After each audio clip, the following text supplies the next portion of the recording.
Ladies and gentlemen, boys and girls, Fazbear Entertainment would like you to put your hands together for the one, the only, Freddy Fazbear. Rewritten!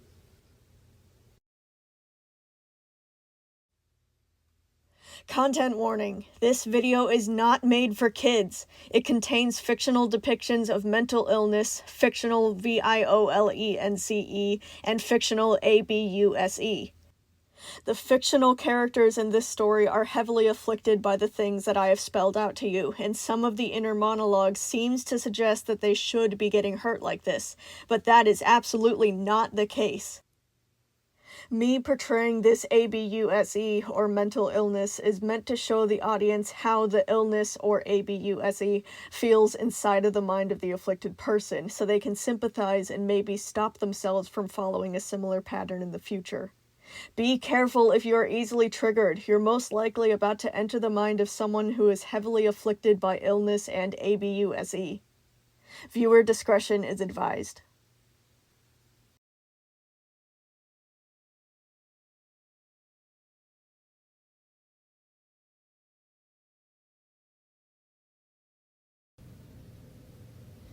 The public had very mixed opinions when it came to Fazbear Entertainment.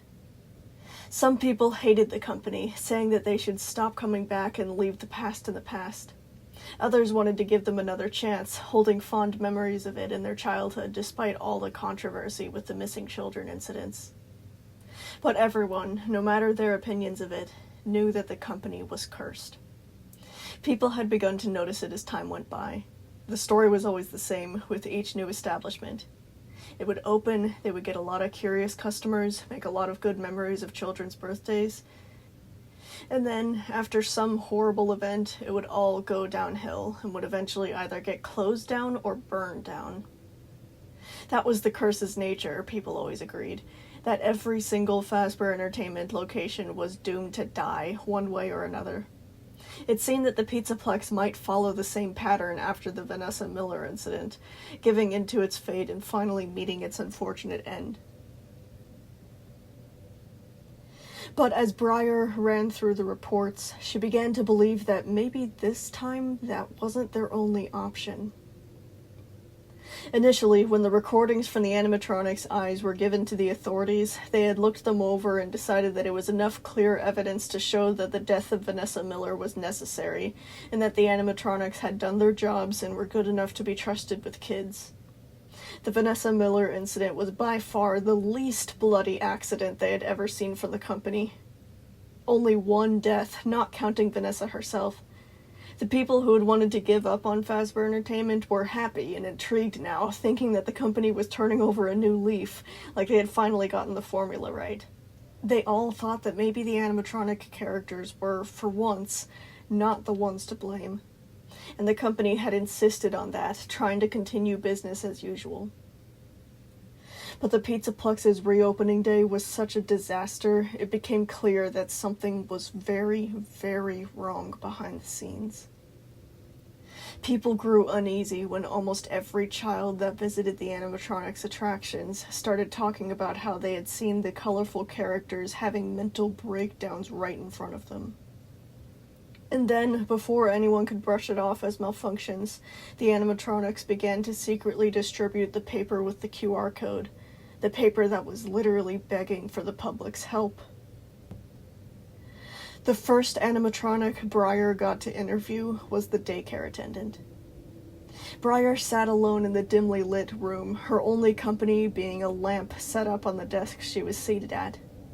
It couldn't really be called a desk. It was a plastic folding table that had been transported in here only 10 minutes ago, but it was enough. A clipboard was laid out in front of her, a pen poised above a fresh sheet of paper, waiting. Breyer was inside of the Pizzaplex, in a room that was dedicated to lost and found.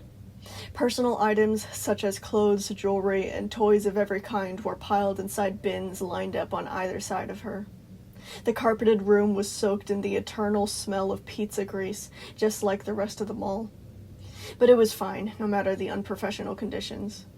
She just needed a place that was quiet, a place to not be distracted by anything else going on in this building. There was still a muffled commotion outside, mostly guards keeping the place on heavy lockdown, for a reason that even they weren't allowed to know yet. But Briar knew. She had seen what the QR code led to. Finally, about 5 minutes late, there was a knock on the door. "Come in," she called. The door opened, and in came the daycare attendant. Initially, the bright buttercup yellow and tangerine orange of his jester-like clothing gave off a playful energy that rang perfectly with the child's joyful enthusiasm. But as more of him came into the light, it became clearer that the cheery facade was cracking apart at the edges. Son normally stood a head or two taller than any full-grown adult, but right now he carried himself with a hunched spine, his long limbs pulled in close to his body. His spindly fingers fidgeted close to his chest, messing with the bells on his wrists and picking flakes of golden paint off the backs of his hands. The decorative sun rays that framed his circular, disc-like head were retracted almost completely, only showing the tiny tips of each orange triangle, giving him the look of a terrified puppy crouched in the middle of a highway. Briar felt a pang of sympathy for him. Even though it had been a while, she still remembered his usual happy-go-lucky personality. Before, Sun had been pumped so full of life he practically glowed like his design's real-life counterpart. But all of that was gone now. The guards who had escorted him in there bore wide eyes and tense shoulders, keeping their electric prods in hand even as they backed out of the room. Each of them held a distinctive remote, the one that she knew had control over Sun's shock collar. The collar really was hidden well in the ruffles of scarlet fabric around Sun's neck. If Briar wasn't looking for it, she wouldn't have noticed anything was wrong. Apparently, this collar was their third and final spare. Even though Briar told them that she didn't want the animatronics to feel threatened, the guards insisted on making the animatronics put the spare collar on before entering the room with her. "Are you sure you don't want one of us to stay?" one of the guards asked, their concerns clear. The fact that they still thought Briar was in danger just felt ridiculous. They had given her a matching remote for the collar, which she had placed on the floor beneath her seat. She couldn't imagine actually having to use the horrible thing on the animatronics, but they had refused to let her do this without quote-unquote protection. "No, you can go," Briar reassured them. "Thank you." She didn't want the threat of punishment to alter any answers she would get today. They took one last look at the quiet animatronic and closed the doorway, leaving them alone. "You can sit," Briar told him. Sun did, not making eye contact. He began to nervously bounce his knee, absent-mindedly pulling at one of the rays on his head, his wrist's bells rattling from how badly he was shaking. She noted that the paint on his hands looked paler than she remembered, like it had been stained with chemicals. Odd. Briar already had her explanation ready. "Freddy Fazbear's Pizzaplex has been temporarily closed for investigation. Jeremy Miller has been taken into custody for tampering of evidence. Some of the new information we've been given has led us to believe that you and the other animatronics are being abused." A flicker of confusion passed over Sun's features, followed by a series of odd expressions. He was looking slightly to the left, chewing his lip as if he was deep in thought. Sun must be talking to Moon, Briar realized. "I need to ask you a few questions," Briar went on. "May I do that?" He didn't move. "Sun," she asked, trying to lean to meet his eyes, "did you hear me?" Sun snapped out of it. "Sorry, what?" "I'm going to ask you some questions, Sun," Briar repeated. "Is that okay?" He said. "Yes, that would be fine." His mouth stayed open, like he was going to say something else. His head tilted slightly, brow creasing in concentration. Then, with a flash of recognition, he said, "Briar." "Yes, hi." Briar couldn't stop a small smile from spreading over her lips.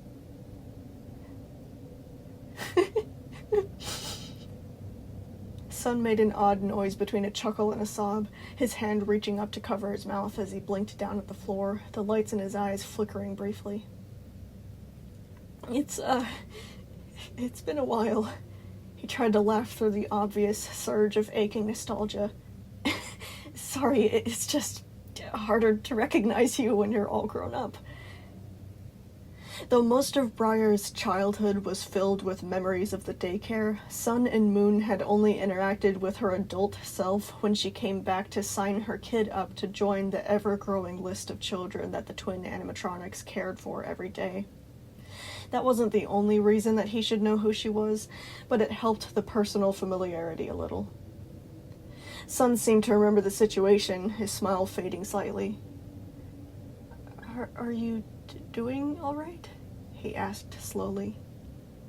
Briar didn't have to ask for clarification to know what Sun must have just realized.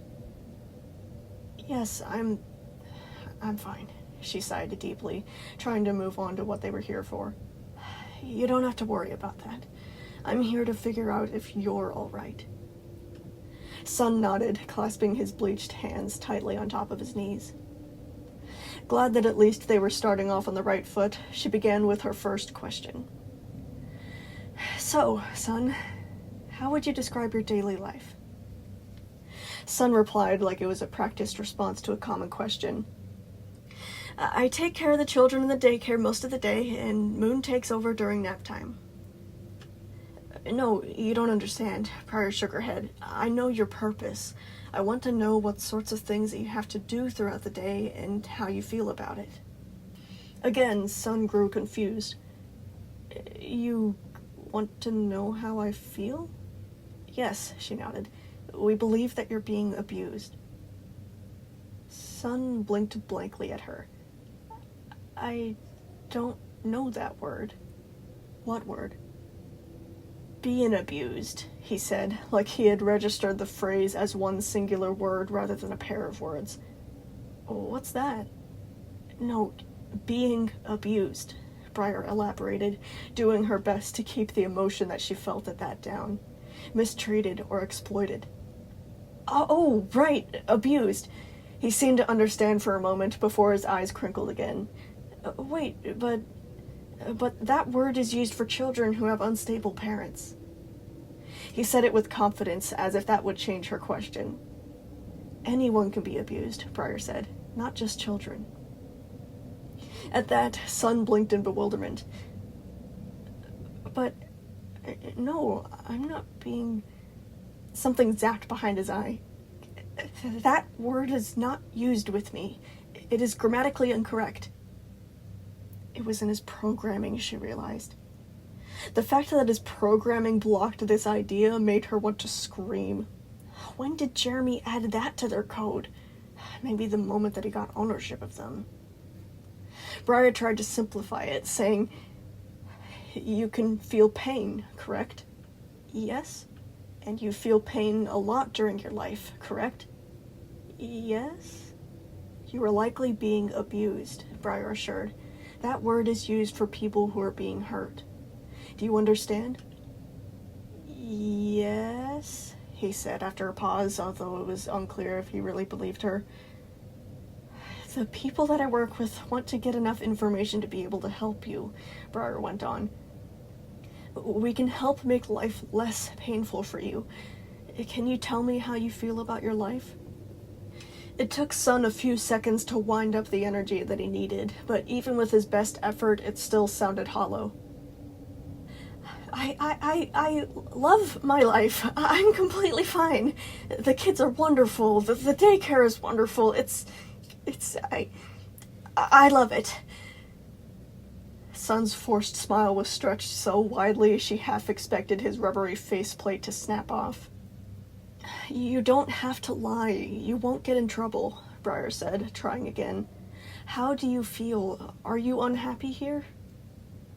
It took a bit longer to muster it up again, but Sun repeated, What? No, I feel fine. Moon is back to normal. The chip isn't a problem anymore. We're both fine. I promise. Briar's mind flashed back to the unedited footage of what happened on June 28th. After Gregory informed the authorities of the inconsistencies in the footage, they got another warrant and dug around, finding the original recordings. Jeremy Miller had cut out the parts where the animatronics had shown any human emotion. The moments after Vanessa landed weren't as silent as they were originally presented to be. I know things have probably been really rough on you and your brother, Pryor said slowly, deciding to give it one last try. The kids said that you cried on reopening day, and we know that you haven't been charging yourself properly. That seemed to put a wrench in Sun's act. The beaming smile stretched to the point of breaking as he said, I don't know what you're talking about. I'm fine. Pryor didn't want to press any further and make him uncomfortable, so she just moved on to the next question. What does your manager do when you make a mistake? Sun seemed to deflate a little, rubbing the back of his neck. She gives us a controlled shock. How many times does she shock you in 1 week? He brought his knees closer to his chest. It depends on how bad I am, but 7 or 8 times a week? He lowered his head, seeming embarrassed. I'm sorry, it would be less if I was better. Briar wrote down what he had told her, trying to keep the reactive fury out of her voice. Justice would come soon. She just had to get the details first. Has your manager or Jeremy Miller ever threatened you to make you do what they want? At the mention of Jeremy, Sun's rays retracted further, his thin arms crossing to give himself a hug. I'm not supposed to say anything about it. He caught himself, then tried to recover. That is, if he did hypothetically threaten me? You're not going to get in trouble, Pryor reminded him. Jeremy Miller is in custody right now, and I'm going to be doing everything that I can to make sure you're never left in his care again. Sun still seemed uneasy, beginning to pick at one of his rays, nearly pulling a stitch out. Briar leaned forward, placing a hand on the desk in a gesture of stability. You're safe. You just need to tell us what he's been doing. I need to have direct confirmation from you that what we saw was true, or I won't be able to fight against him. For a long time, Briar wasn't sure if Sun would give in. The same strange expressions switched back and forth, his discussion with Moon hidden from anyone outside of their own heads. Briar waited as patiently as she could, even though every part of her was burning with the urge to do something, to rip that horrible collar off so they wouldn't feel so afraid of punishment. They tell us that they'll scrap us if we keep messing up. The admission was so quiet, Briar could hardly pick up on it. Sun had his eyes closed, his knuckles rigid over the ribbons on his wrists, cringing back as he prepared for retaliation. How often do they threaten you? Every day. And what does scrapping you entail? Death. Briar could tell that Sun was getting more and more anxious the more that he gave up, so she leaned back, telling him, Thank you. It's good that you told me. I'm going to try and get you away from him, okay? I'm sorry. Sun shrank down, his hand gripping his face. I'm sorry. I'm not supposed to be like this. I'm trying. I promise I'm trying. I know. It's all right, Briar reassured him. You did really good, okay? I just have one more question. Sun nodded but didn't look up at her. Do you like working here, or do you want to have this place shut down? Sun jolted like he had been shot. What do you mean? We're thinking of shutting the place down if you don't like working here, Briar explained. If that happens, you won't be scrapped. We'll relieve you of your duties and find out how to fit you into the outside world. Do you want that? Sun sat back, glancing to the left like before, listening, his expression bending as he spoke with his brother. He didn't say anything aloud for a long, long time. Eventually, though, he gave her his answer. Briar nodded, writing it down, asking him why. Once he was finished explaining, she sent him on his way. The guards that had been waiting outside took Sun back to his room, leaving Briar alone and lost and found. The next to come in was Montgomery Gator. He stood shorter than the daycare attendant, and rather than coming in bleak and deflated, every inch of Monty was shaking with tension. Every green and orange scale on his body was practically vibrating, his alligator jaws squeezed shut so tightly that it looked like the force might drive his fangs into his gums. His frill of pink hair stuck up all over the place, showing a clear sign of struggle not long ago, stray strands of it getting in his eyes as he bustled into the room.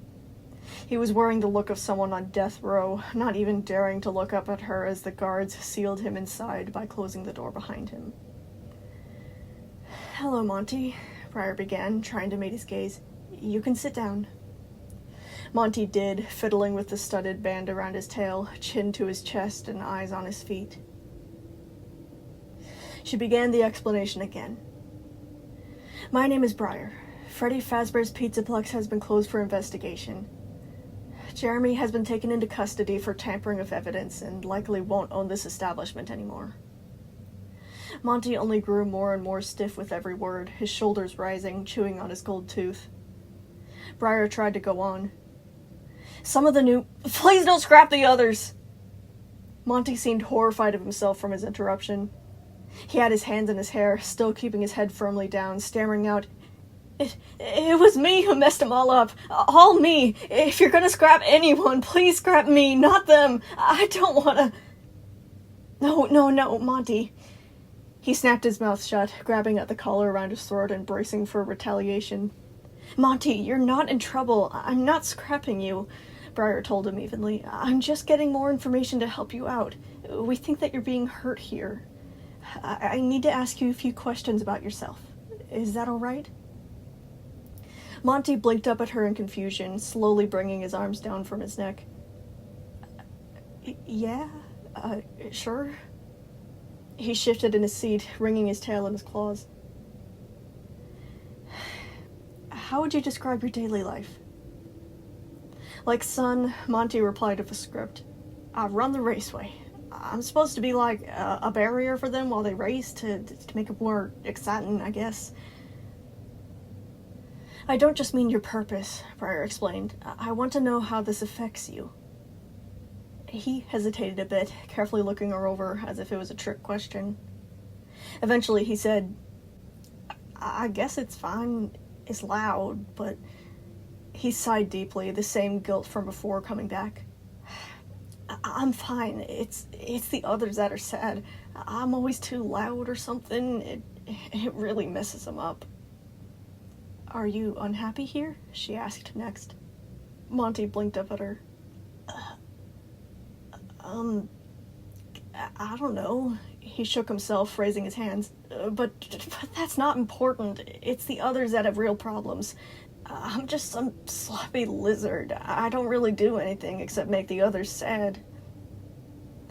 Briar nodded, writing that down. "What does your manager do when you make a mistake?" "Oh," Monty heaved a deep sigh. "He shocks me." "How often does he shock you in 1 week?" It depends on what mood he's in, but probably over a dozen times, like 15. He scratched at the back of his reptilian neck, mumbling, "Sorry, I know it's bad. I've been trying to bring that number down, but it just doesn't seem to change no matter what I do." That same mental blip stood out to Briar. Did all the animatronics automatically assume that it's their fault when they get in trouble? At this rate, she didn't find it hard to believe that they had been conditioned to think that way. It was disturbing to learn about the secret side of Jeremy that he had hidden from her for so long, but closing her eyes and turning away wouldn't make it disappear. "Has your manager or Jeremy ever threatened you to make you do what they want?" "Oh, yeah." Monty was much more open about it, maybe not realizing that he should be more careful. "Yeah, my manager does it a lot. It's bad." "What has he threatened to do?" Monty blew out a breath, squinting up at the ceiling in thought. Usually it's something like, I'm gonna rip your scales off, or I'm gonna pull all your teeth out, or I'm gonna make you eat your own tail. Lots of crazy stuff I'm pretty sure he can't do. He was being so casual about it, Briar was kind of caught off guard. But the one thing I know he can do is scrap me, Monty finished. He said that Mr. Hippo is gonna be the next bass player if I can't get my act together. His nonchalant attitude drooped slightly at the end of that, his head dipping. Not just towards me, though. Miller said that if we mess up on reopening day, he'd throw Bonnie back down to the scrap dump forever this time. His eyes went glassy, like he was staring down into an abyss. I'm sorry. I messed up. I know that they're gonna... He never found the words to finish that sentence. Instead, he broke off of that and said, "Listen, you don't have to be talking to me about my feelings. The others are the ones that need help. I've been trying to be better for them, but I really don't know what to do. I'm just too stupid and mean to help them." Briar didn't miss the slight crack in his voice at the admission. "We're going to help everyone here, including you," Briar said. "You're doing good telling me things like this. It's going to help build a case against Miller." Briar moved on to the last question. "Are you happy working here? Or would you like this place to be shut down? You won't be scrapped, and instead relieved of your duties and moved to find ways to fit you into society. Do you want that?" He gave her his answer and was taken away. Chica the chicken was up next, having to stoop to fit through the doorframe. She was much taller than her predecessor, a broad and heavyset bird-like animatronic meant to resemble a chicken if her full name didn't make it obvious enough. If she wanted to, she could probably touch all four walls of the small room. Instead, though, she just sat down and shriveled up. Her limbs tucked in close to her body, her head down, trying to take up the least amount of space possible. Once Briar had the time to take in her appearance, her golden beak and pearly white feathers began to show their damage. Upon closer examination, her beak was marked with heavy stains, a layer of paint worn off the pointed tip. Both the feathers directly attached to her skin and the feathers from the pink arm warmers were ruffled and pulled out in patches, the delicate fibers ripped and picked at for who knows how long. The crest on top of her head was almost completely flattened in fright, her honey-orange eyes zipping back and forth to different spots on the floor, anywhere but Briar's face. "Hello, Chica," Briar began. "You're not in trouble. Freddy Fazbear's Pizzaplex has been closed for investigation. We found out that Jeremy has withheld information from us, so he's not going to be your boss anymore. My name is Briar. We've come to believe that you and the other animatronics are being hurt." She let that sink in. Chica didn't show any signs of a reply. "We're here to help," Briar said. "I need to ask you a few questions. Is that okay?" Chica nodded, messing with what few feathers her arm warmers still retained. Briar began. "How would you describe your daily life? I don't want to hear a description of your purpose. I want to hear what you have to put up with throughout the day and how you feel about it." Like the others, Chica blinked up at her in confusion. You want to know how I feel?" she echoed. "Yes," Briar nodded. "What sort of things do you have to do throughout the day?" I bake cakes and pizza and other things like that for the kids," Chica began slowly. But it's fine. I'm fine. I'm okay, really." "We aren't going to scrap you," Briar reassured her. "We want to help. Do you think you need help?" Chica stayed quiet for a long while, picking at the patchy arm warmers. I don't need help. I don't know what you're talking about. I'm fine." Briar weighed her options, eventually deciding to say, "We saw the unedited footage of what happened on June 28th. We saw enough to know that you're sick. We want to help you get better." She was hoping that maybe they could break past the denial phase, but instead, Chica rocketed directly into panic. You saw? She stammered, her eyes bulging as she clutched herself even tighter. We did, but you don't have to be ashamed. I'm sorry! She threw both of her scaly hands up, nearly falling out of her chair. I'm sorry, I didn't mean to do it, it just happened. I couldn't stop myself, I was so hungry. She closed her eyes and waited for the collar to be activated. I won't do it again, I promise I won't do it again, please don't take him away. Chica, it's okay. Briar stayed in her seat, not wanting to scare her even more. It's okay, it wasn't your fault, you're not in trouble. She had to repeat it a few times for Chica to understand. When Chica peeked back up at her, Briar told her calmly, It's okay, we're not mad at you, we're just worried about you. That surprised her enough that she lowered her hands. What? We want to help you get better, Briar told her, gesturing for her to sit back down. We have ways to fix you, but I just need to get you away from Jeremy first. May I keep asking you questions? Chica swallowed, plucking a few more feathers out from behind her jaw. Eventually, she pulled her chair back in, her head low. What does your manager do when you make a mistake? She shocks me. How often does she shock you? Again, Briar felt ill to see that she had to pause to count. It's not always consistent. If I'm good, it's maybe only 3 times a week, but it's a whole lot more if I do it again. Although it wasn't part of the script, Briar asked her, Do you think you deserve to be shocked? Chica blinked at her like she had asked if the sky was blue. Well, yeah, of course. I'm disgusting. Briar made a mental note to tell her associates the mental gymnastics they would have to disentangle them from. If Briar had known sooner, they might have not gotten this bad. Her own kid went to the daycare almost every day. Was there some way for Briar to have noticed before this? Why hadn't she been keeping track of what Jeremy was doing? Because you trusted him, she answered herself. That's what trust does to you. She tried not to keep going down that spiral of thoughts. All that mattered was moving forward. Briar reached the last question. Do you like working here, or do you want this place to be shut down? What? Chica's orange eyes were full of desperation, like 2 little flickering birthday candles, fearing that they were about to be blown out.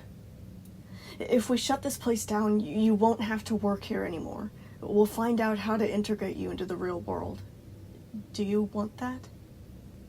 Chica began to answer, then stopped herself, thinking further. Eventually she told her, and Briar was able to move on to the next person. Roxanne the Fox.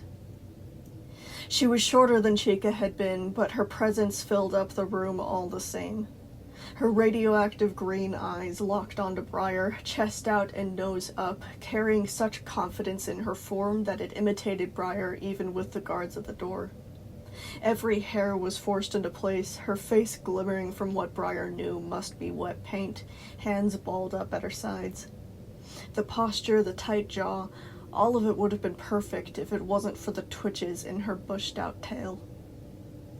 You can sit down, Briar told her once the door had closed, offering a smile. You're not in trouble. Roxy did, keeping her tail curled across her lap, her back straight and ears held tall, giving the floor a determined glare. Hello, Roxy. My name is Briar, she began. You're not going to be scrapped. Freddy Fazbear's Pizzaplex has been closed for investigation. We've figured out that Jeremy has withheld some information from us, and he's not going to be your boss anymore. We've come to believe that you and the other animatronics are being hurt. Roxy's ear flicked. The tiny disturbance was the only sign that she had heard. I need to ask you a few questions, Briar told her. Is that okay? Roxy nodded stiffly. How would you describe your daily life? She began. I don't want a description of your purpose. I want to know what you do throughout the day and how it makes you feel. Roxy glanced up at her with the same confusion the others had. She didn't ask for confirmation, though, retaining the snappish posture as she said, I feel great about it. I run matches in the laser tag arena and usually help the younger team win. I work hard and haven't lost in months. Are you unhappy here? Briar asked. No, she said. It wasn't quick enough to hide the momentary falter behind her voice. I don't want you to lie to me, Briar told her. Are you unhappy here? I can't answer that. This won't cause you to get in trouble, Briar tried one more time. Are you unhappy here? No, Roxy said, firmly keeping emotion out of her response this time. Briar couldn't really blame her. From Roxy's perspective, it was completely plausible that Briar was acting as a sort of spy for Jeremy. She marked down what she really meant, deciding not to push further. Now was too soon. Trying to brute force her way into honesty would just cause Roxy to shut down. What does your manager do when you mess up? Briar asked next. There was another falter. She kept her eyes down.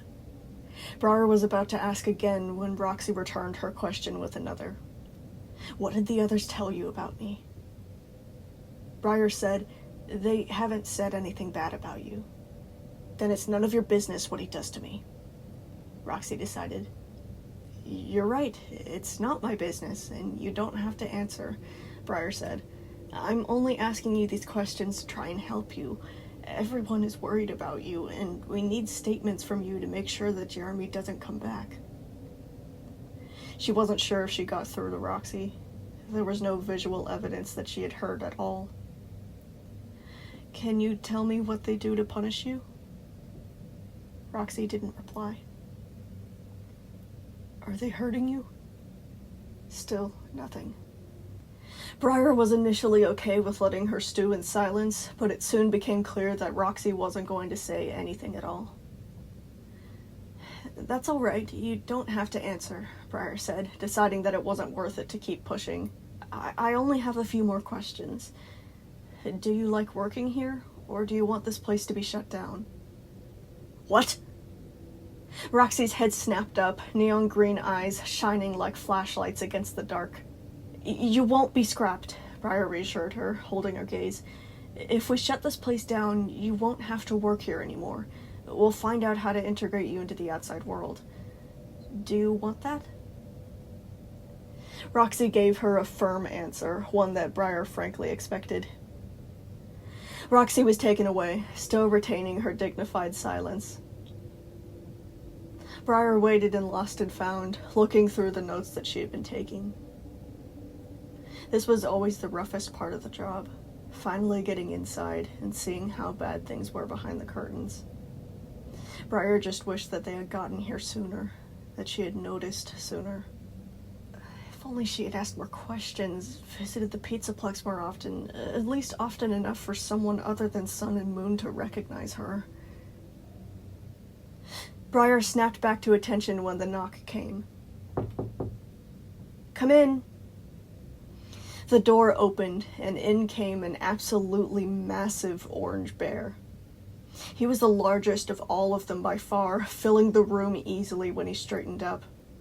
The gold necklace looped around his throat caught glimmers of blue light from his eyes, which landed on Briar for a moment, then stared down at the ground, just like all the others. It was Freddy Fazbear himself. He sat down without being told, the chair creaking beneath him. Despite being big enough to stomp Briar flat by accident, Freddy was hunched over, ears pressed low, not looking up at her. She had never seen a sadder face before. He looked like he was attending a funeral. The guards lingered at the door, then left, sealing the two of them inside. Before she even had time to open her mouth, Freddy asked her in a deep, crackled voice, "What are you going to do with my family, Briar?" He recognized her. Surprising, but not unreasonable. Briar collected herself and replied, Nothing yet. You're not in trouble. The Pizzaplex has been closed for investigation. We've discovered that Jerry has withheld a lot of information from us. It felt weird to intentionally call him Jerry. He always hated it when people simplified his name like that. But right now, she couldn't care less what he felt. He's in custody for now. If things go well, he's not going to be your boss anymore. I've come to realize that you and the other animatronics are being hurt. I want to find out how to help you. At that, Freddy's shoulders relaxed, looking up to her. You want to help us? He echoed, confusion replacing the sorrow. You'll actually listen? Yes, Briar nodded. I saw what was on the QR code. I'm going to help you. I just need to ask you a few questions. Freddy leaned back, as if unable to believe it. Eventually, he said, "Okay, thank you, ma'am. I'll answer honestly." "How would you describe your daily life here?" Briar began. "I don't want a description of your job. I want to know what you do throughout the day and how it makes you feel." Well, Freddy took a moment to load the answer, then started with, "We're called to wake up at 4 a.m. so we can clean our attractions while marking whatever we need to repair. The managers show up at 6, and the daycare starts early at 6 as well. We rehearse for the next showtime performance, then finish playtesting our attractions until the place officially opens at 9. We're immediately put to work. I run the parties and escort children around the lobby and the mall to keep track of them while the parents get to relax. It gets quite overwhelming as the day goes by, but that's nothing." He glanced back up to her and asked, "What if the others told you about themselves?" Briar glanced over the notes, saying, "Well, Sun said that he was fine, but he wasn't. Monty says that everyone else is sad because of him. Chica has some sort of eating disorder. Roxy is unhappy, but refuses to talk about it. I haven't interviewed DJ yet. Everyone is saying that what we saw on the QR code is what they deal with on a daily basis. Not that I doubted it." You have to help them," Freddy said, desperation ringing through his words. "Please, ma'am, they're all so broken. I don't know how to fix them. Most of them won't even talk to me about it." His voice hitched at the end, drawing back, closing his eyes in an attempt to compose himself. It's going to be okay," Briar reassured him, ready with her pen. "What sort of things are going wrong with the others?" Again, he took a moment to sort out his sentences, eventually getting out, "DJ used to be so happy here, but after Jeremy came along, DJ is completely miserable now. He barely has enough room to move around. He hates being ordered around all day. He hates his tunnels. And most of all, he hates how Jeremy's been treating us. He's constantly getting electrocuted for defending us. He fights so hard to try and keep us safe, but without his voice, he just can't really do anything about it half the time. And I know it's driving him crazy. It's no wonder when we were trying to get away from Jeremy while waiting for everyone to see the QR code, Freddy's ramble abruptly ended, as if he was considering whether he should say the next part. "DJ just wants his voice back," Freddy eventually finished. The worry grew on his face the more that he spoke. His ears were pressed flat, fingers twitching, breaths getting faster. "And Roxy is overworking herself. She keeps saying that she's fine, but she's not, and she won't tell me what's wrong with her. And I have no idea what's going on with Chica, but you said that she has a eating disorder?" Briar nodded. I'm sorry, I didn't even know that until now." His shame blazed clear on his face as he tried to keep going. I have no idea what I'm doing. I don't know how to help her either if she won't talk to me about it. And Monty, I have the least information on Monty. He barely interacts with us at all, but I hear him breaking things in his room. He and Roxy fight a lot, but neither of them will talk to me about it. Freddy blinked up at the ceiling, the awful anxiety fighting him for control.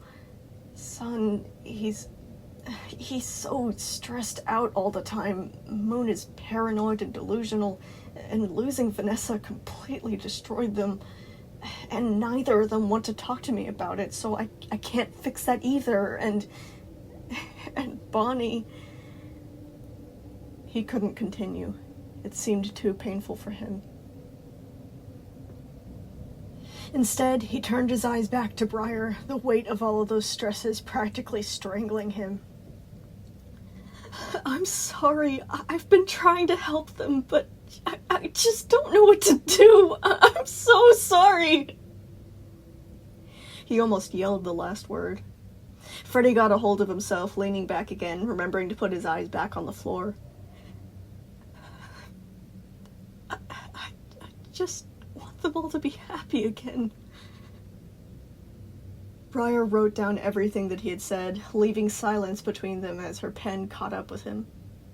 She needed to know every detail so she knew which person to assign to who in the future.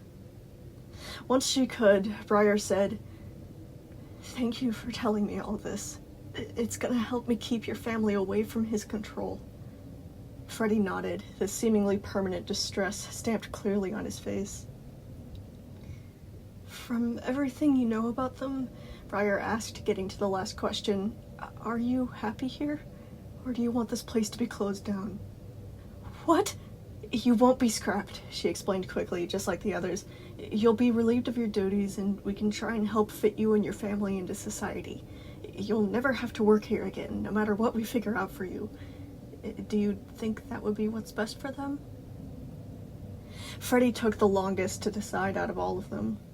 Briar gave him the time that he needed, watching him flicker through several emotions. Despair, hope, confusion, guilt. Finally, he answered. And with that, Freddy was escorted out. Briar finally made it to the last one she would be meeting with in Lost and Found. Bonnie. A short, rounded animatronic was brought in, taking on the appearance of a floppy-eared purple rabbit. Any passion or delight that had been put into his original design was now wasted away. The poor thing was in a horrible state of disrepair, his once bright violets and golds now dulled and worn down with age. His pink and yellow jacket was speckled with ratty holes, the fabric clinging to his metal body only by mere threads. Ragged, patchy ears drooped low over his shoulders, the ends torn to ribbons by dark claw marks. His walk was slowed by a limp, the rusted mechanisms in his back and legs grinding and squealing against each other with each movement. Briar barely found it within herself to not react to the state that he had been left in, knowing that acting like Bonnie was broken would just upset him. How could Jeremy do this to him? Not just Jeremy, but every manager that had come into contact with Bonnie. Did none of them see a problem with this? Did they not think for 1 second the effect this would have on his health? Or did they just not care? Did they not think that the health factor existed? Like the animatronics were just objects which could be discarded like a wad of gum whenever their use had been extinguished? The more characters she met with, the less she regretted how hard she had backhanded Jeremy a few days ago. If anything, her reaction hadn't been extreme enough. Bonnie grimaced, sitting with a heavy plop, clearly struggling to straighten himself with his damaged spine. As soon as he could rest without falling apart, Bonnie turned his head back to the door that he had come in through, finding it to be closed already. He bent down, arms hugging around himself like he was trying to hold his battered body together, his eyes glued to the floor. She took notice that one eye was cracked and dark, the other glowing the expected faded pink. And then Briar spotted the only thing that was clean on him. He had a brand spanking new collar clamped over his neck, the golden bowling ball medallion standing out against the withering neglect the rest of his body showed. "Hello, Bonnie," Briar greeted, mindful to keep her voice calm. "You're not in trouble. We aren't going to scrap you. Jeremy won't be your boss anymore. We've got reasons to believe that you and your family are being hurt. I'll need to ask you a few questions. Is that okay? Bonnie nodded stiffly. His rusted talons began to pick at the peeling paint on his knees, his hole-filled jaw so tight it looked like it might fall off the hinges. How would you describe your daily life now? She asked. Bonnie's knuckles locked tight. He checked the door again, still finding nobody there. His mouth creaked open, then closed with a snap, a shudder running up his body. Briar decided to modify the question. What have they done to you since you were brought back? Bonnie clenched his eyes shut. His hand shot up to his ragged ears, beginning to scratch and pull at them in a nervous fidget. He shook his head. When it became clear he wouldn't answer aloud, Briar tried again. Are you being mistreated in any way? Bonnie shook his head. You aren't? Bonnie tore out a patch of fur from his ears, then shook his head again. Sorry, are or aren't? Bonnie started weeping. There were no tears, but that was the only way that she had to describe what he was doing. Bonnie shriveled away from Briar, choked by his own whimpering gasps. He jumped up from the chair, staggering back on his uneven limp. He fell against the door and pulled the handle, finding it to be locked. He wailed in terror. Freddy! Freddy! Alarm seared up her spine. Briar forced herself to stay seated. She didn't want to escalate this into something worse. I'm sorry, Bonnie stammered out between strained breaths. Please, I don't want to go back. I'm so sorry. Bonnie, we aren't going to scrap you, Briar reminded him, slow and steady. You're going to be okay. Do you want to go back to Freddy? Bonnie tried to say something, but was unable to get a single word out past the sobs. You can leave if you want, Briar said, standing up cautiously. I just need to tell them to unlock the door. Is that all right? Bonnie nodded. He scrambled out of Briar's way as she approached the door with calm, slow steps. She knocked, telling the people outside. It's okay, unlock it. Bonnie shot out of the room faster than she would have expected, slamming into the doorframe on the way out, causing the guards to cry out in surprise. Freddy had been waiting outside and immediately took Bonnie up into his arms, already whispering reassurances into his ear. You're all right, Bonnie, you're all right, I'm here. Briar was already glancing to the future with renewed anxiety. Bonnie had only been able to stay about 30 seconds without being held by Freddy. She expected recovery to be difficult, but actually seeing how bad it really was just felt so daunting. It's okay. Briar pulled back on the guards, trying to get them to stop crowding the two. He wants to go back to his room. Please, escort him there, gently. The guards did so when Bonnie was in a calm enough state to be moved. Briar still had one animatronic to interview. The only problem was he couldn't fit in Lost and Found. The guards guided her to the elevator, and before she knew it, she was standing within the bleak concrete walls of Parts and Services. From across the hall, two white spotlight eyes shone through the dark, immediately rotating to look at Briar once she stepped out of the elevator. Goosebumps spread over Briar's arms, but she tried not to look deterred as she made her way towards the hall. DJ was much bigger than Briar had imagined. Jeremy never let her have contact with DJ, but she was aware of his general size and the fact that DJ was built to be ridden by kids like a carnival ride. But Briar was absolutely not prepared to be standing face to face with a living creature in the same weight class as a 16-wheeler truck. His centipede-like body was made of rounded white boxes, a pair of cartoonish gloved hands sprouting off of each segment. His cube-shaped head was covered in multicolored freckles and held by a pair of lime green headphones the size of a monster truck's wheels. Rows of piano-key teeth stuck out of his slightly open maw, his 4-foot-tall eyes narrowing in suspicion.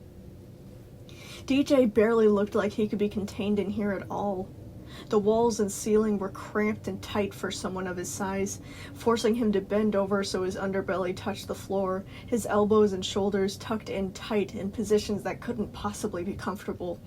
So yeah, Briar completely understood his mistrust of adults, if adults were the reason why he was being kept in here in the first place.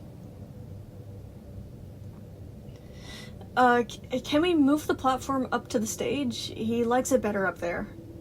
The question came from Oliver Ellis, a cousin of Briar and the person who was going to act as an ASL interpreter for DJ today. Oh, yes, of course, Briar said immediately. Go ahead. The moment Ellis passed him the answer, DJ stepped on a button on the floor, gesturing for them to get closer as the room began to shake. Briar hurried onto the platform, Ellis doing the same, waiting as it lifted itself up into a vast, dark place. Once the platform jerked to a stop, Briar stepped out into the black floor of the stage, taking in the sheer size of the empty auditorium. DJ shook himself, able to sit up and stretch out his compacted limbs. Ellis had been spending an hour or two with DJ while Briar interviewed the others, and frankly, Briar was glad that they had a small connection now, at least enough to request for a better space for this to take place in. Alright. Briar cleared her throat, looking down at her clipboard and flipping to a new page. Ready? Ellis nodded, standing between them and preparing himself to translate. Hello, my name is Briar. Freddy Fazbear's Pizzaplex has been temporarily closed for investigation. Jeremy has withheld information about the Vanessa Miller incident and will no longer own this establishment. The QR code has led us to believe that you and the other animatronics are being abused. The longer Briar spoke, the wider DJ's smile got. It wasn't wicked or sinister at all. It was a genuine, glowing smile that was contagious enough that Briar felt a similar one growing on herself too. By the end of it, DJ looked extremely proud of himself, making a few quick gestures. He says, I knew that would work, Ellis translated. I knew someone would listen. How would you describe your daily life? Hell. Actual hell, Ellis translated aloud for Briar. Everything you saw on the QR code was true. It is a hot mess in here. I believe you, Briar said, giving Ellis enough time to start giving the message to DJ. But there's always going to be lawyers who try and say this stuff is AI generated. We just need as many accounts as possible, repeating the same thing to make it harder for a jury to doubt. Alright then, do you just want me to list off everything that they do to us? Well, maybe not everything, then we would be here for hours. Please tell me as much as you can. As Briar would soon see for herself, DJ had probably been preparing for this moment all day. Alrighty, here we go. The first thing Jeremy did was get rid of our old managers and get the new ones, the ones that you saw in the QR code. That started all of it. Huxley, Bonnie's new manager, kept pushing him to get over his insomnia, and when Bonnie couldn't take it anymore, they just scrapped him, threw him away like it was nothing. I saw that, Briar nodded. Then they all started making all sorts of threats that they're gonna kill the rest of us too if we don't stay in line, and then threw Monty, a complete stranger at the time, in Bonnie's place and told us to act like nothing was wrong. I put up with it for a long while, but eventually couldn't take it anymore and decided to speak out. It didn't work out as good as it did this time. Now the only thing I can say is... DJ let out an abrasive note from his piano key teeth, making Briar jump. That's why you stopped speaking? Briar asked, unaware of what had triggered the change. The public was never told why DJ suddenly stopped talking. There were rumors about him going on strike, or him accidentally breaking a part of him that was too expensive to fix, but... Stop speaking? I didn't just stop speaking, they stole my voice! DJ kept going while Ellis kept up with the translation. Forced me to watch as they ripped my voice box out of my throat, then melded these things, he tapped the headphones, to my head for good measure. So now, not only can I not speak, but I can't even hear anything except my own music. Jeremy really got so butthurt by me calling him out that he decided to disable me. I'm laughing, but it's not really that funny. DJ was producing what must be the closest thing that he could get to laughter now. It was just a garbled mess of random chords and notes jittering up and down the octaves. Ellis continued to translate. I'll just begin going down the line. Let's start with Roxy. Roxy's manager is a creep. I heard enough in my last few weeks of hearing to know that he's a perverted bully. He's always making nasty comments towards her and criticizing her every move just because he thinks it's fun. And before you say that a human wouldn't make advancements on a robot, yes, they absolutely would. It's sad because Roxy didn't choose to look like this, but let's be honest, Roxy is the closest thing we'll ever get to a real-life furry, and I'm terrified of the things that Pierce could be doing to her while no one's watching, if he's willing to do that while I'm watching. Monty next. His manager is the definite cause of his anger issues. Huxley will literally cuss him out and hit him with a crowbar if he steps one toe out of line. I've seen him throw things at Monty. Sometimes just a wrench, sometimes a hammer, sometimes a folding chair. The first few weeks of Monty's life, he was locked with his manager in the bowling alley after hours and kept up all night trying to learn how to bowl. And even though I wasn't witnessing it, I knew for certain that Monty had been shocked and hit over and over again during those nights. Honestly, I don't really blame him for snapping and wrecking the place. His manager basically taught him that violence is always the answer. Alright, and Chica. The first day we spent without Bonnie, Chica apparently started stress eating because, of course, one of her family members was literally dead. All of us were freaking out on that day. But instead of trying to help her, her manager forced her to vomit and clean it up off the floor in front of everyone. Her manager just would not stop jabbering on and on about how disgusting Chica was. She was gossiping about it openly with the parents, with the kids, with the other managers, even with us, trying to get us to pitch in so we would shame her even more for it. And that's just the incident I know about. I don't even want to think about the things that I haven't seen. I can't exactly eavesdrop anymore. Whatever has been going on, Chica has been hiding it from us, probably because she's scared that her manager is going to electrocute her for it and then tell the whole world. How about Sun and Moon next?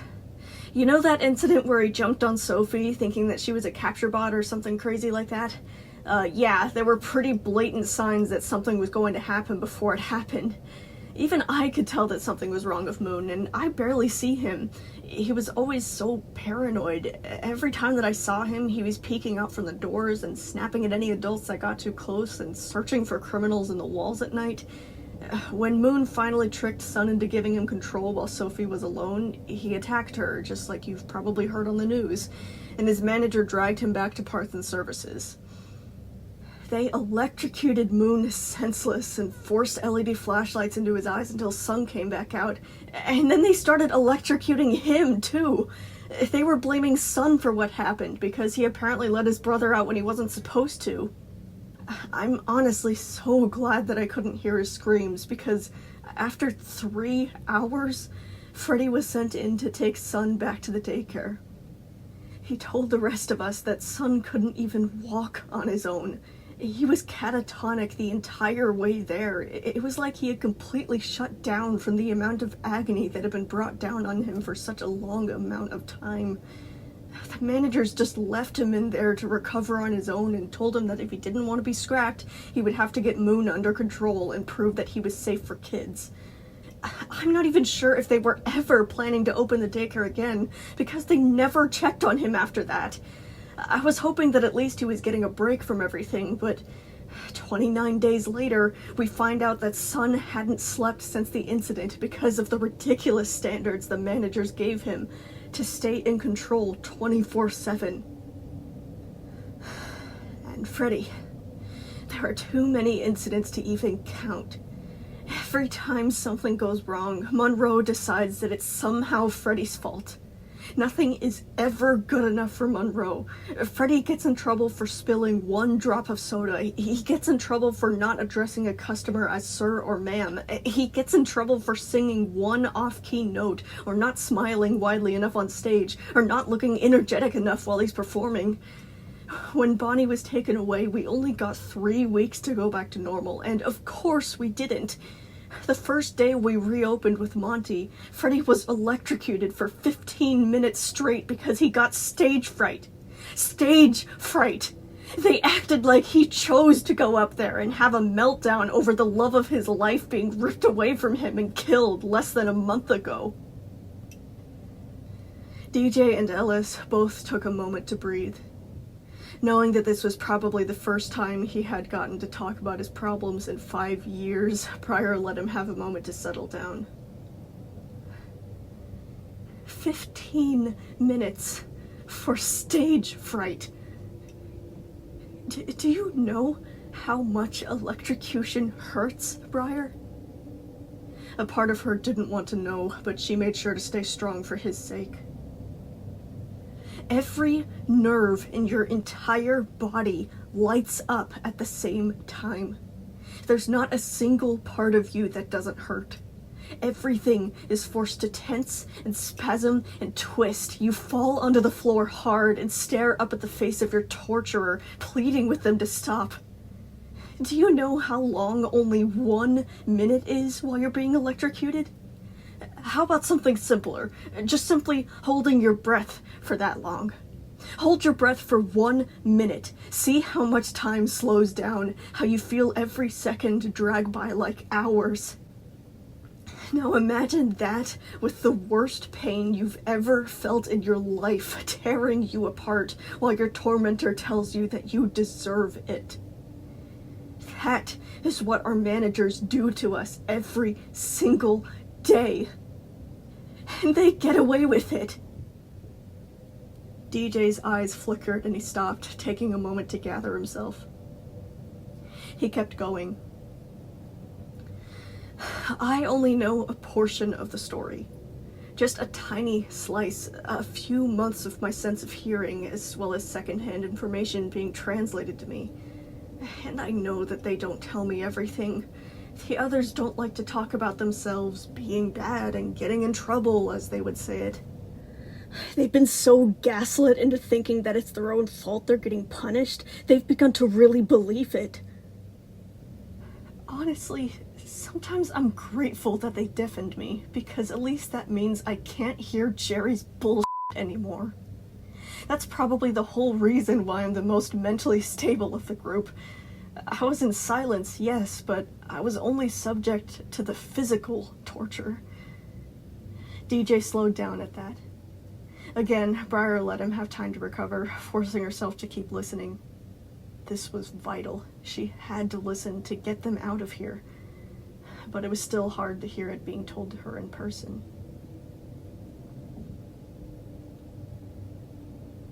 We've never done anything to anybody before. DJ kept going, Ellis quickly beginning to translate again. The only people we've ever hurt are criminals and kidnappers, and even then, we only use the amount of force that they're using on us. They get handed to the police with a few scrapes, and that's it. We've been good our entire lives. We've been patient with the rudest customers. We've been kind to the nastiest kids. We've endured every single order and insult and punishment that the managers have thrown at us, and yet people still act like we're the animatronics who were involved in the missing children's incidents. We have nothing to do with them. Unlike any of the previous generations, we aren't made of the same metal or remnant or whatever people are calling it now. So, if you want to get technical, I'm not Music Man. I'm designed to look like him, but I'm not him.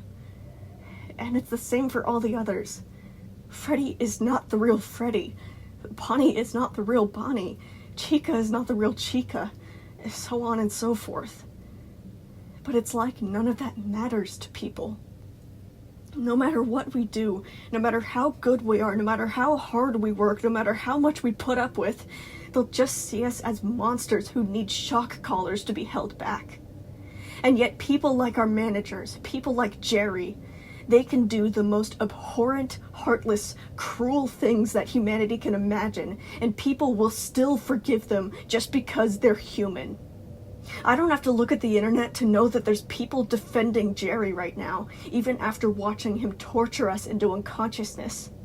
The only reason I haven't squashed that boy underfoot yet is because I know that if I were to kill him, that would be all anybody would ever talk about.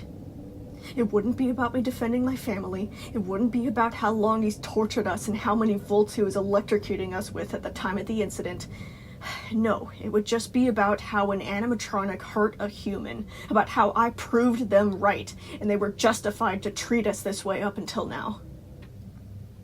Humans can do whatever they want to us, but the moment that we try and do anything about it, suddenly we're the crazy monsters. Emotion swelled in Briar's chest, making her throat shiver and tense. DJ was completely right about people defending Jeremy. Humans always seem to come up with new ways to disappoint her every day. She kept listening, trying not to become overwhelmed. The only adult to love and accept us despite who we were was Victor and his wife, Jessica. But they are long gone now. Ever since Jerry came along, this place turned from our home to our own personal hell. And after all this time alone with my thoughts, I still can't understand what we ever did to deserve it. DJ was still for a few more minutes, while his words continued to wash over her. He leaned back, sighing deeply. Sorry, that was a lot. I haven't gotten to talk to anybody about this since it started, I guess. No, it's okay. This is exactly why I want to help you all, Briar said, rubbing at her eye. I know it probably doesn't feel like it, but there's a lot of people out there who love you guys. I promise, me and my people will protect your family with everything that we have. Briar had gotten so caught up in DJ's story, she lost track of where she was. When she looked back down and saw the last question, she gathered her strength and let Ellis translate it. Do you want to have this place shut down? She was pretty sure that she could predict what answer he would give. And he did give that at first, but then held up his hands, telling her to wait. He thought long and hard on a decision that she thought would have been much easier for him. But eventually, he answered, and they were off. And that was it. That was all that she had gotten from the animatronic family. 24 hours later, Briar turned off the recording, the audio of the interviews cutting off. She was seated in a normal office this time, papers stacked in towers around her, the notes she had taken during the interviews still in her hands. Thinking about all of this made her feel sick with outrage. The fact that she had only learned of the horrible abuse now, that she had only realized what they were now. She hadn't slept since the interviews, unable to even lie down long enough to close her eyes. And now, Briar was about to go to the meeting that would begin their struggle to change the animatronic's fate. The charity to fund this effort was rapidly rising in support, but it would still be difficult to pull this off. Right now, there were no solid decisions in her head, just powerful emotions. She had to slow down. She had to think. Jeremy's lawyers would fight hard to shake off the charges that they were about to hit him with, and emotions were not things that lawyers responded to.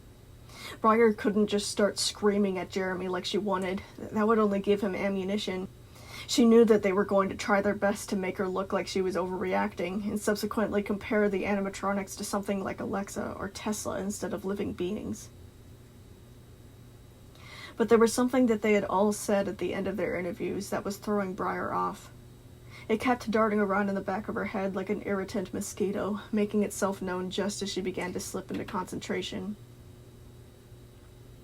Just to scratch that itch, Briar played back the recordings, fast-forwarding to the ends of each of their interviews, aiming for the answers to her final question. Do you like working here, or do you want this place to be shut down? She went to Sun and Moon first. What? No, the daycare is my home. I don't want this place to be shut down. I love the daycare. I love the kids. We can't imagine living without them. It's just... I wish our manager wasn't so disappointed in us. Chica was next. No, I don't want to be shut down. I love baking for the kids. I really do. I just wish I was better for them. Then Roxy. Shut down? Are you crazy? No, I don't want it to be shut down. I like what I do. I just wish the kids would stop laughing at me. I just want to be their friends again. Monty. No. I mean, where else would I go? I don't think the outside world would want me either. I just wish my manager would stop yelling at me.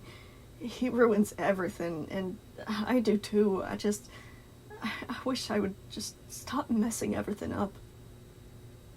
Freddy. No, of course not. We don't have to shut it all down over this. All of us, we were happy before. For 16 years we were happy here. I don't know if it's just me that's the problem. I don't know if it's Jeremy, but I want to get back to how we used to be. I want the others to be happy again. I don't think we could be happy anywhere else. I love the kids too much to give up yet. I think we all do. DJ's was the one that surprised her the most.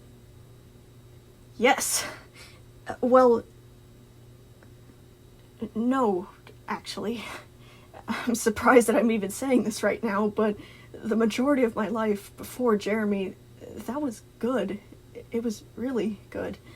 And I miss it. I miss having my voice. I miss being able to hear my family's voices. If we could just get rid of Jeremy, get rid of the managers, I'd be fine staying here.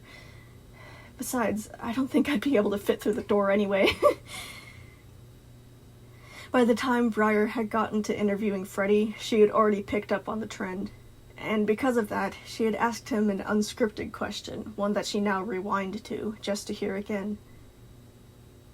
You said that you love the kids too much to give up. Briar's own voice played back as she listened.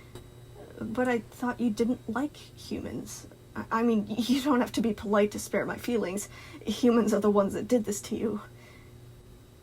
No, it's not just humans in general. I don't think I like adults. Well, I mean, you're an exception, just like how Victor was an exception, but it's not the human adults that I like. I like the kids. We all do. Why do you still love the kids? Aren't they rowdy and messy? Freddy had to think about that for a bit, but once he had figured it out, his words came naturally. I don't think that I love the children just because we're programmed to love children. I think it's because children are the only people that are ever kind to us.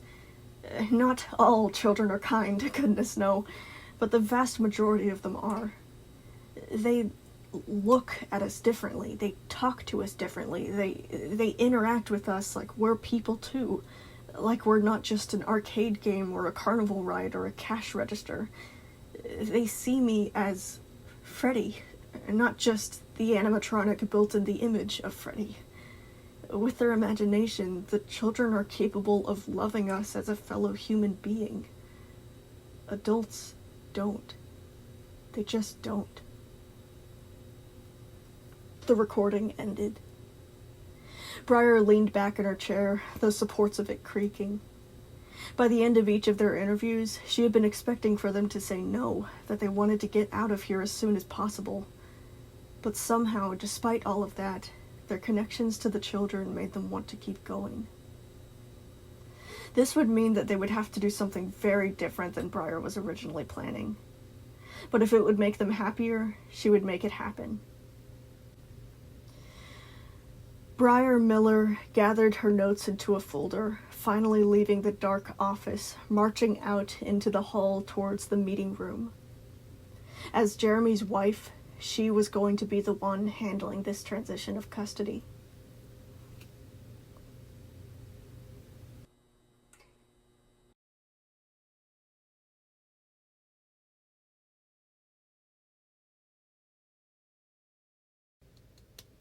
Woo! We're about to get to the happy part of the rewrite. Finally! Good gracious. Okay, so hold on. Before you leave, remember to support this whole channel and this whole project, I guess, by liking the video and commenting about your favorite part. It doesn't take very much effort from you, but it helps me a whole lot because it helps, like, show this video in the algorithm to other people and spreading it around. And since I finally was able to get this channel monetized, I'm actually able to like justify working on this to my parents so that, you know, I can keep on working on it. So if you want me to be able to keep on working on that and you know, dedicating more of my time to this, then you have to help spread this around to other people so that I can make money and be like, hey, look, I'm supposed to be doing this. This is good for me, you know, and continue doing it. So the next episode is going to come out in 2 weeks, just like this one. It's about like on Saturday after lunch-ish. I think that's all I have to say. Yeah, okay, so thank you everyone so much for your support. I am so excited to get to this new part of the rewrite because we're finally gonna be getting rid of the trauma instead of adding more of it. So, yeah, goodbye. I love you guys. Thank you so much for your support. It really, really means a lot to me. Bye.